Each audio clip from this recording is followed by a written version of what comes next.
नंदनपुर नाम का एक बहुत ही सुंदर और खुशहाल गांव था। गांव की हरियाली और शांति देखकर मन को सुकून मिलता था। इस गांव में सभी लोग आपस में मिलजुल कर रहते थे। इसी गांव में रमेश अपनी पत्नी लीला और अपनी 10 साल की बेटी गीता के साथ रहता था। रमेश खेतीबाड़ी करता था, जिससे उनका घर चलता था। अरे लीला, जल्दी से मेरा खाना बांध दो। मुझे खेत पे जाने में पहले से ही देर हो रही है और गीता अभी तक नहीं उठी।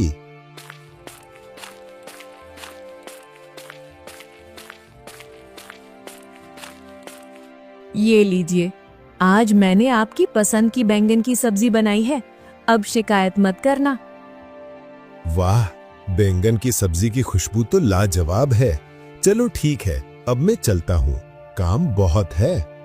ये कहकर रमेश फावड़ा लेकर अपने खेत की ओर निकल गया। रास्ते में रमेश को उसके 2 दोस्त सुधीर और विक्रम मिले।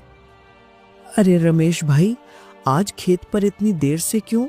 सब ठीक है ना? हाँ भाई, थोड़ा देर हो गई। तुम दोनों यहाँ खड़े क्या कर रहे हो? तुम्हें काम पर नहीं जाना है क्या? हम उसी पर बात कर रहे थे। इस बार गांव में कड़ाके की ठंड पड़ने वाली है। हमें खबर मिली है कि ये पिछले सालों से भी ज्यादा होगी। ठंड तो हर साल गिरती है, इसमें चिंता की क्या बात है? नहीं रमेश, पिछली बार ठंड के कारण हमारे पड़ोसी गांव से कई लोगों की मौत हो गई थी, जिनके पास गर्म कपड़े या अलाव जलाने के लिए लकड़ियां नहीं थी। इस बार तो पिछली बार से भी ठंड पड़ने वाली है। हमें अपने परिवार की चिंता है। हमारे पास इतने पैसे नहीं है कि हम मोटे मोटे कंबल खरीद सकें। हाँ, पिछली सर्दी हमने जैसे तैसे काटी थी। इस बार क्या होगा सोचकर ही डर लग रहा है। ठीक है, मैं इस बारे में सोचूंगा। अभी मैं चलता हूँ, मुझे खेत पर बहुत काम है।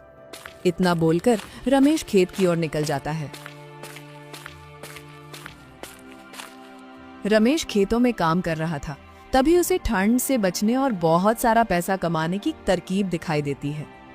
इस बार बहुत ज्यादा ठंड गिरने वाली है, सारे गांव का हाल बेहाल हो जाएगा।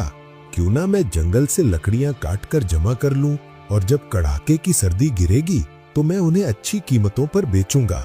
और अगर मेरा ये उपाय सफल हुआ तो मेरे पास बहुत सारा धन इकट्ठा हो जाएगा और फिर शायद मेरी गरीबी के दिन भी खत्म हो जाएं।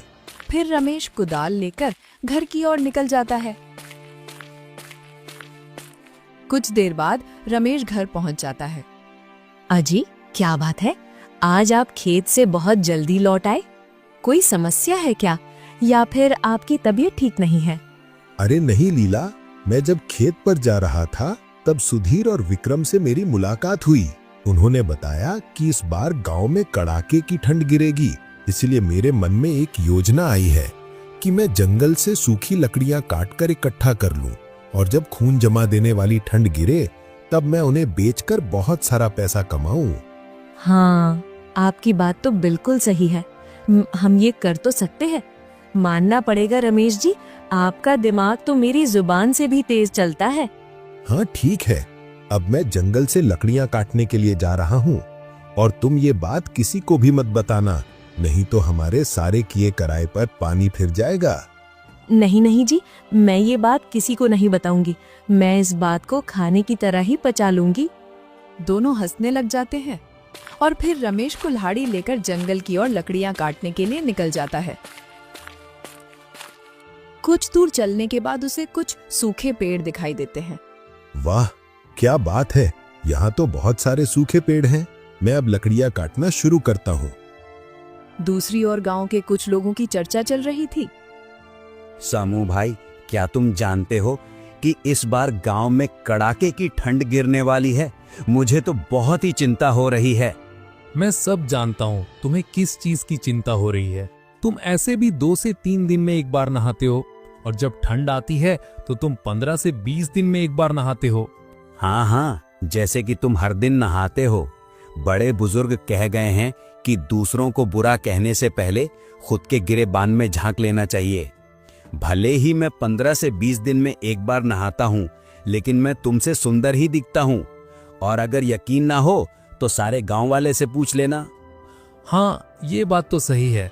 बस एक ही समस्या है कि तुम्हारे शरीर से बदबू बहुत आती है, इसलिए सुंदर दिखने के साथ साथ कभी कभी नहा भी लेना चाहिए। हाँ ठीक है, मैं जानता हूँ, और ये भी जानता हूँ कि लोगों की तरह तुम भी मेरी खूबसूरती से जलते हो। ठीक है, तुम दोनों ही सुंदर हो और हर रोज नहाते हो। अब लड़ाई करना बंद करो और ये सोचो कि इस बार ठंड से कैसे बचा जाएगा, नहीं तो हम सब की कुल्फी जम जाएगी। बचने का तो बस एक ही उपाय है, कंबल के अंदर रहो और पानी से दूर रहो। दूसरी ओर रमेश हर रोज जंगल जाता और ढेर सारी सूखी लकड़ियां काट कर लाता।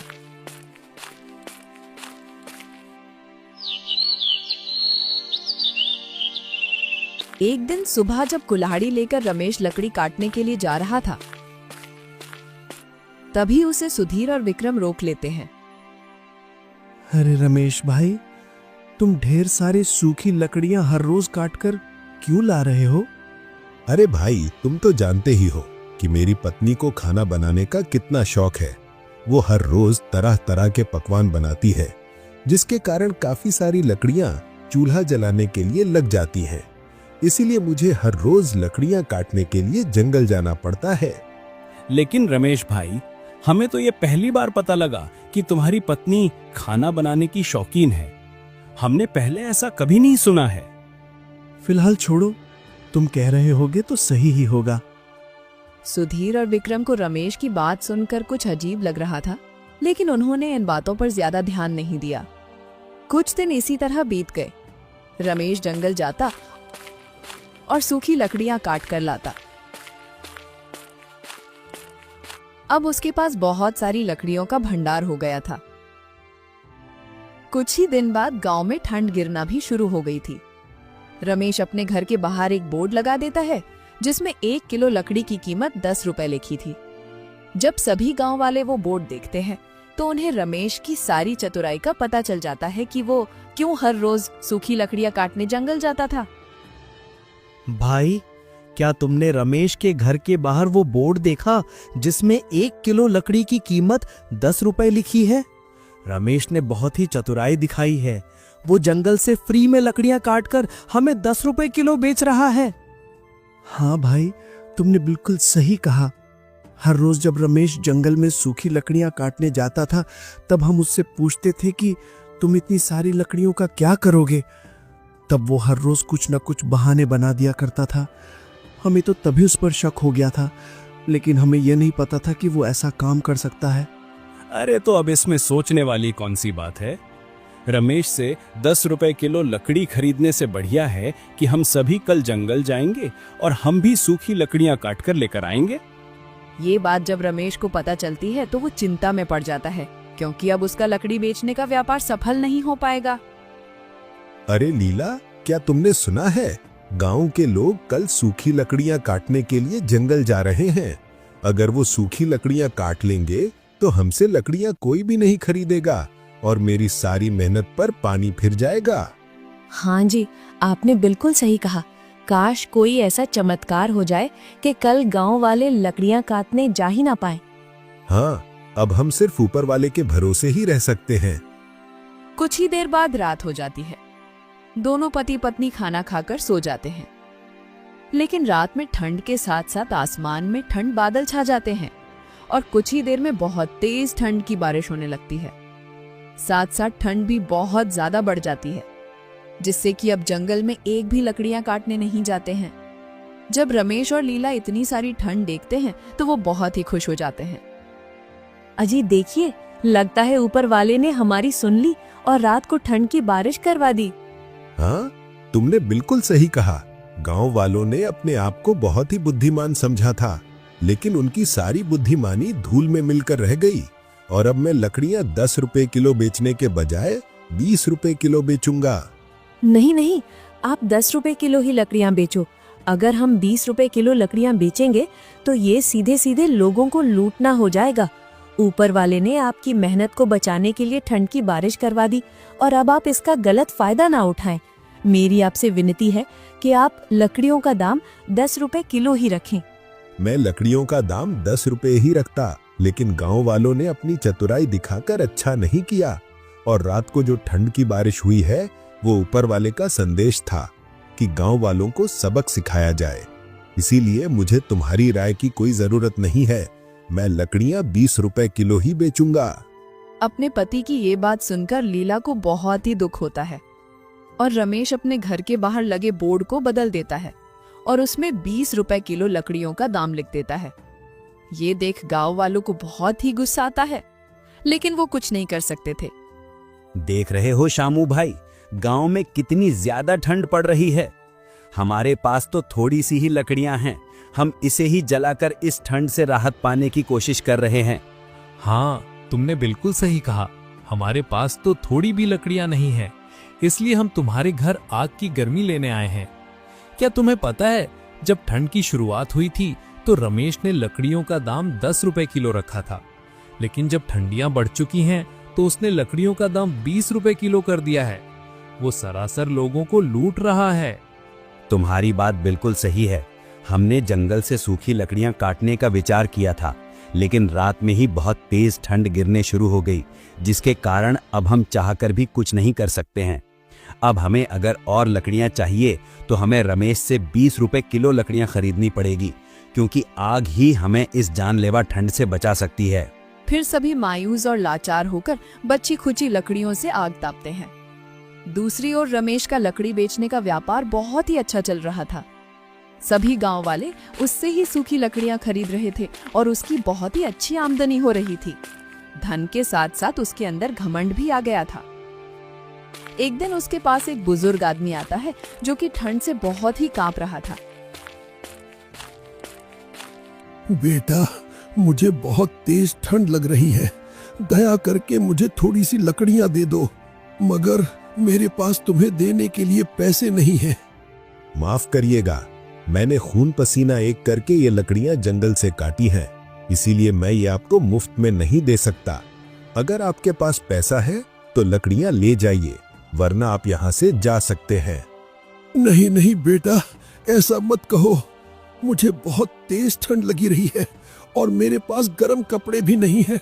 अगर तुम मुझे लकड़ियां नहीं दोगे तो शायद इस ठंड में मैं जिंदा नहीं बच पाऊंगा। दया करके मुझे थोड़ी सी लकड़ियां दे दो। ऊपर वाला तुम्हें हमेशा खुश रखेगा। अरे, ऊपर वाले ने मुझे ऐसे ही बहुत खुश रखा है। मुझे आपकी मुफ्त की दुआओं की कोई जरूरत नहीं है। मैं आपको मुफ्त में लकड़ियां नहीं दूंगा। आप मेरा समय व्यर्थ न गवाएं। आप यहाँ से जा सकते हैं। बुजुर्ग आदमी बहुत ही निराश मन से वहां से चले जाता है।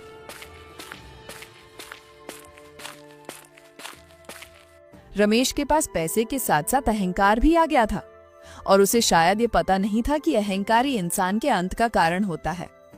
अगले दिन सुबह रमेश को किसी जरूरी काम से दूसरे गांव जाना पड़ा। ध्यान से सुनो, आज तुम लकड़ी बेचने का काम संभालना और किसी को भी एक टुकड़ा मत देना। आप लोगों पर इतना अत्याचार कर रहे हैं, अभी भी समय है, कीमत कम कर दीजिए। हमें पुण्य भी कमाना चाहिए। तुम मेरी बातों पर ध्यान दो, ज्यादा दिमाग मत लगाओ। जितना कहा है बस उतना ही करो। रमेश दूसरे गांव के लिए निकल गया। घर में अब सिर्फ लीला और उसकी बेटी गीता थी। गीता को बहुत ठंड लग रही थी। वो घर के अंदर खेल रही थी। पास में ही रमेश की जमा की हुई सूखी लकड़ियों का ढेर था। नादान गीता ने सोचा, माँ तो बाहर बैठी है, मुझे बहुत ठंड लग रही है। मैं इस एक लकड़ी में आग लगाकर आग ताप लेती हूँ। गीता ने एक लकड़ी में आग लगा दी। लकड़ियां बहुत सूखी थी, इसलिए तुरंत ही पूरी ढेर में आग लग गई। देखते ही देखते आग घर के बाकी हिस्सों में फैल गई। बाहर बैठी लीला ने आग की लपटें देखकर चिल्लाना शुरू कर दिया, लेकिन आग इतनी भयानक थी कि घर के अंदर जाने का कोई रास्ता नहीं था। रमेश के अत्याचार के कारण कोई भी गांव वाला आग बुझाने नहीं आया। उस भयंकर आग में गीता जलकर मर गई। लीला सिर्फ रोती हुई खड़ी रह गई। कुछ घंटों बाद घर जलकर राख में बदल गया। जब रमेश वापस लौटा तो लीला ने उसे सब कुछ बताया। ये सुनकर रमेश रोने लगा। उसे अपनी लालच और अहंकार की सजा मिल चुकी थी। उसके पास धन था, पर उसका सब कुछ राख हो गया था। अहंकार और लालच इंसान के अंत का कारण बनते हैं। मुश्किल समय में लोगों की मदद करनी चाहिए, न कि उनका शोषण।